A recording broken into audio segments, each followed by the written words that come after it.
Hello, very good morning. मेरा नाम राखी है और आज हम स्टार्ट करने जा रहे हैं पार्ट 3 ऑफ द चैप्टर धातु और अधातु, metals and non metals.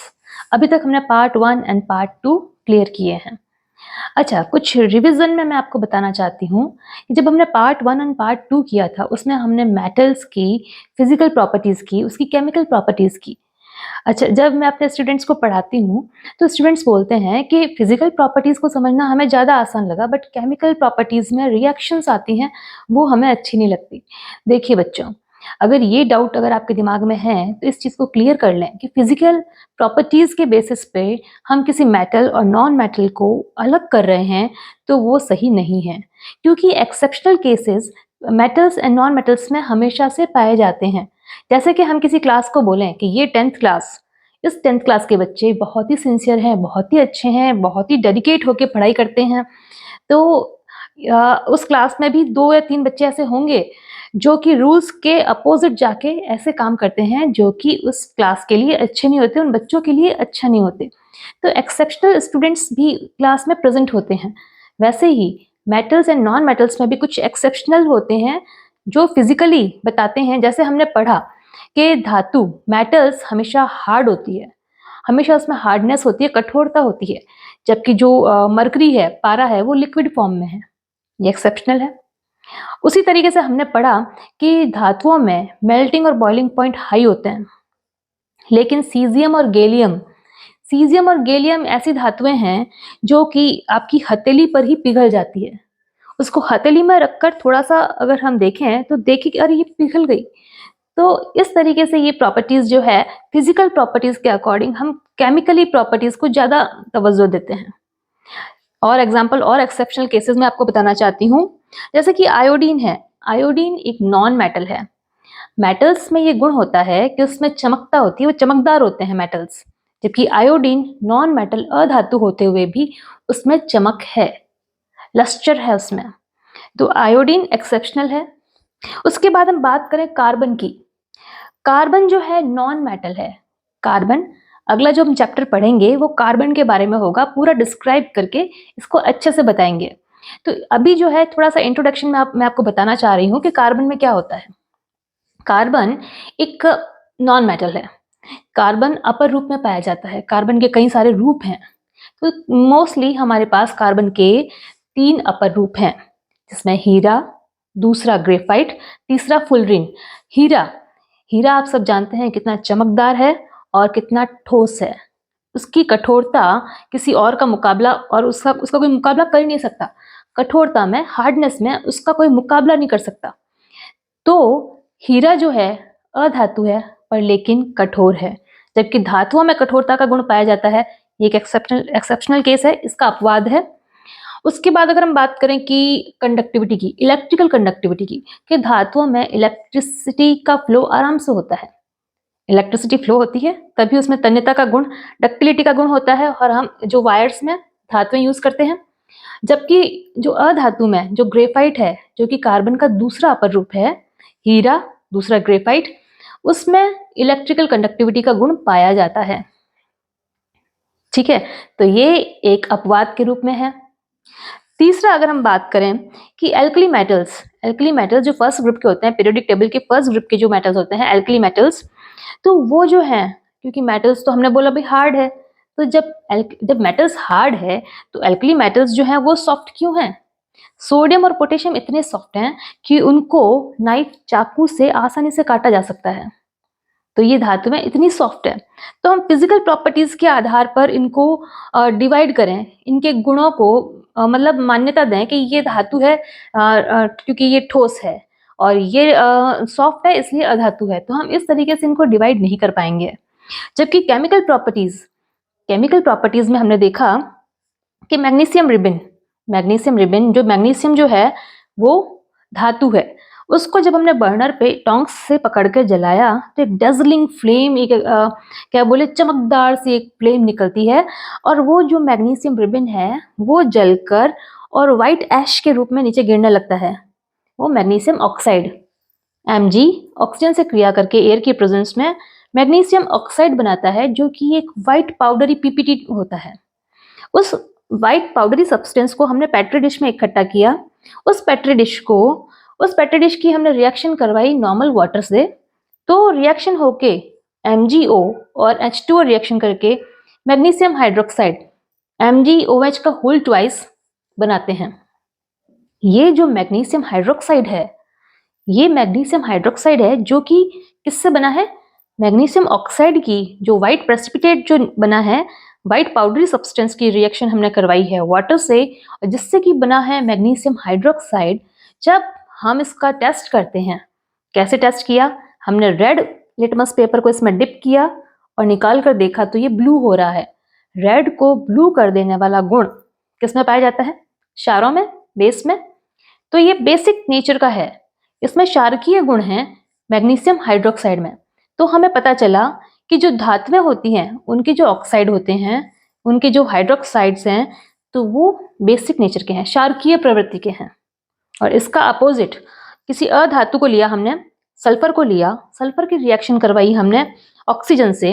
Sulphur की रिएक्शन कैसे करवाई? सल्फर को एक चम्मच में लिया, उसको हमने बर्नर पर रखा, गर्म किया। जब उसको गर्म करते हैं तो एयर में उपस्थित ऑक्सीजन उससे क्रिया करके SO2 सल्फर डाइऑक्साइड में कन्वर्ट होती है। जब ये सल्फर डाइऑक्साइड बनने लगती है तो उस चम्मच के ऊपर हमने क्या डाला? एक परख नली को, एक टेस्ट ट्यूब को उसके ऊपर उल्टा रख दिया। उल्टा इसलिए रखा ताकि वो जो फ्यूम्स जो सल्फर डाइऑक्साइड की निकल रही हैं वो उस टेस्ट ट्यूब में इकट्ठा हो जाए। उसको अंगूठे से ढक करके हमने ले लिया और उसको किसमें छोड़ा हमने? एक पानी के टब में, छोटे से पानी के टब में जब उसको छोड़ा तो बबल्स के रूप में जब सल्फर डाइऑक्साइड ऑक्सीजन ये जो वाटर मॉलिक्यूल से रिएक्शन करती है तो बनाती है sulphurous acid. Sulphurous acid H2SO3 sulphurous acid बनाती है। वापस से देखें, जो सल्फर डाइऑक्साइड हमने टेस्ट ट्यूब में इकट्ठी की उसको हमने लिया और एक छोटा सा जो बाथ टब में हमने पानी लिया, उसमें उसको जब रिलीज किया तो वो जो टेस्ट ट्यूब में से निकलने वाली सल्फर डाइऑक्साइड है वो वाटर मॉलिक्यूल से रिएक्शन करके सल्फरस एसिड में कन्वर्ट होती है। ये सल्फरस एसिड इसका नेचर क्या है, एसिडिक है या बेसिक है, ये अगर हमें नहीं पता है तो हम क्या करते हैं? ब्लू लिटमस को इसमें डिप किया। जब ब्लू लिटमस को निकाला तो ये रेड हो गया। ब्लू को रेड कर देने वाला गुण अम्लों में होता है, एसिड्स में होता है। तो एसिडिक नेचर है कौन सा? जब अधातु के ऑक्साइड बनते हैं तो वो एसिडिक नेचर के होते हैं, और जब धातुओं के ऑक्साइड बनते हैं तो वो बेसिक नेचर के होते हैं। तो हम केमिकल रिएक्शन से टू द पॉइंट बात पे पहुंच सकते हैं कि ये धातु है या अधातु है, और ये वाला गुण ये कभी चेंज नहीं होता, रासायनिक गुण हमेशा। और इन्हीं के अकॉर्डिंग आवर्त सारणी जो है हमारे पीरियोडिक टेबल में सारे एलिमेंट्स व्यवस्थित हैं, समझ सकते हैं। तो इसलिए हम physical properties and chemical properties को पढ़ने जा रहे हैं। पहले हमने फिजिकल प्रॉपर्टीज कंप्लीट की, उसमें एक्सेप्शनल केसेस भी देखे, कुछ जो अपवाद देखे, तो हमें केमिकल प्रॉपर्टीज भी पढ़नी जरूरी हो गई कि अब हमें केमिकल प्रॉपर्टीज पढ़नी पड़ेगी। तो हमने सबसे पहले धातुओं का वायु में दहन किया, उसके बाद धातुओं की जल से क्रिया करवाई, अब धातुओं की रही लास्ट जो रिएक्शन है वो एसिड, तो धातुओं की अम्लों से क्रिया। तो आज हम पढ़ने जा रहे हैं धातुओं की अम्लों से क्रिया। अम्लों में भी हम डाइल्यूट HCl और डाइल्यूट नाइट्रिक एसिड इन दोनों से क्रिया करवाएंगे और देखते हैं कि धातु क्या रिस्पॉन्स करती है इन रिएक्शन से। देखते हैं। तो reaction of metals with acids, धातुओं की अम्लों से क्रिया। तो सबसे फर्स्ट पॉइंट आता है धातु की तनु HCl से क्रिया, मतलब मेटल्स की डाइल्यूट HCl से रिएक्शन जो करवाते हैं। तो इसमें क्या होता है कि सारी मेटल्स ये रिएक्शन नहीं करती। कॉपर है, मरकरी है, गोल्ड है, सिल्वर है, प्लेटिनम है, ये थोड़ी कम क्रियाशील धातुएं होती हैं, ये रिएक्शन शो नहीं करती। जबकि मैग्नीशियम है, एल्यूमिनियम है, जिंक है, Fe लोहा, आयरन जो है, ये रिएक्शन शो करती हैं। तो मेटल्स जब डाइल्यूट HCl से क्रिया करता है तो सॉल्ट बनाता है और हाइड्रोजन गैस रिलीज होती है। जैसे जिंक सॉलिड फॉर्म में है, इससे डाइल्यूट HCl से रिएक्शन की और जिंक क्लोराइड बनाया और साथ ही बनाई हाइड्रोजन गैस H2 गैस। ठीक है, तो इसमें क्या हो रहा है, ये पॉइंट देखने वाली बात है। HCl से रिएक्शन करके, डाइल्यूट HCl से रिएक्शन करके जो मेटल्स है वो हाइड्रोजन गैस रिलीज करती है, सॉल्ट तो बनाती हैं साथ में हाइड्रोजन गैस रिलीज होती है। ये क्वेश्चन पूछा जाता है कि कौन से एसिड के साथ में क्रिया करवाने पर हाइड्रोजन गैस रिलीज होती है, तो ये है डाइल्यूट HCl से क्रिया करवाने पर मेटल्स जो होती हैं वो हाइड्रोजन गैस रिलीज करती हैं। उसके बाद बात आती है धातुओं की तनु HNO3 से क्रिया। मेटल्स की डाइल्यूट नाइट्रिक एसिड से रिएक्शन जब करवाई जाती है तो नाइट्रोजन के कुछ ऑक्साइड्स बनते हैं, जैसे कि N2O, NO एंड NO2। ये तीनों जो है नाइट्रोजन के ऑक्साइड्स हैं।